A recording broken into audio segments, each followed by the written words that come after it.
Let's take a look at the life and career of Dana Plato. Dana Plato was born Dana Michelle Strain on November 7, 1964 in Maywood, California, to Linda Strain, a teenager who was already caring for an 18-month-old child. In June 1965, the 7-month-old Dana was adopted by Dean Plato, who owned a trucking company, and his wife, Kay Plato. She was raised in the San Fernando Valley. When she was 3, her adoptive parents divorced and she lived with her mother. When she was little, Plato began attending auditions with her mother, and at 7 years old had appeared in over 100 TV commercials. Plato was also an accomplished figure skater. Plato made her television acting debut at the age of 10, making a brief appearance on The $6 Million Man. Dana made her film debut at the age of 13, appearing in the horror film Exorcist II: The Heretic in 1977. When Plato made an appearance on The Gong Show, she was spotted by a producer who helped cast her as Kimberly Drummond, the older sister of adopted brothers Arnold and Willis Jackson, on the NBC sitcom Diff'rent Strokes. This series debuted in 1978 and became an immediate hit. In December 1983, Plato moved in with her boyfriend, rock guitarist Lanny Lambert. The couple married in 1984, and their only child, Tyler Edward Lambert, was born in July of that year. Following the birth of her son Tyler, Plato was dismissed from her starring role in Diff'rent Strokes due to her pregnancy and struggles with substance abuse. However, Plato did occasionally appear on Diff'rent Strokes in 1985 and 86. Plato separated from her husband Lambert in January 1988, the same week her mother died of scleroderma. During her March 1990 divorce, Plato lost custody of her son to Lambert and was given visitation rights. About the same time, she reported her accountant disappeared with the majority of her money, leaving her with less than $150,000. Plato attempted to establish herself as a serious actress, but found it difficult to achieve success.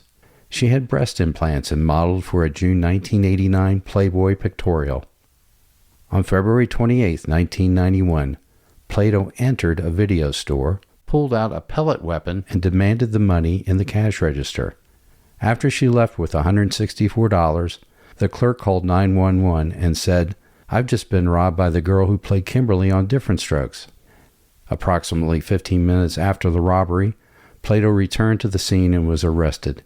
Las Vegas legend Wayne Newton posted her $13,000 bail. After trial, Plato was given 5 years probation.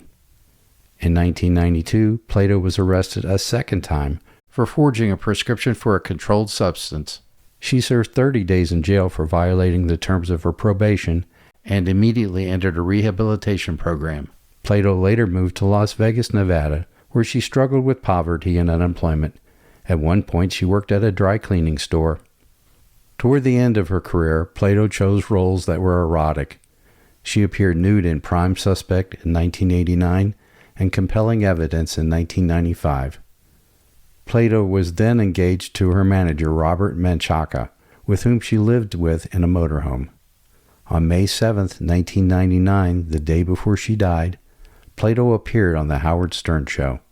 She spoke about her life, discussing her financial problems and past run-ins with the law.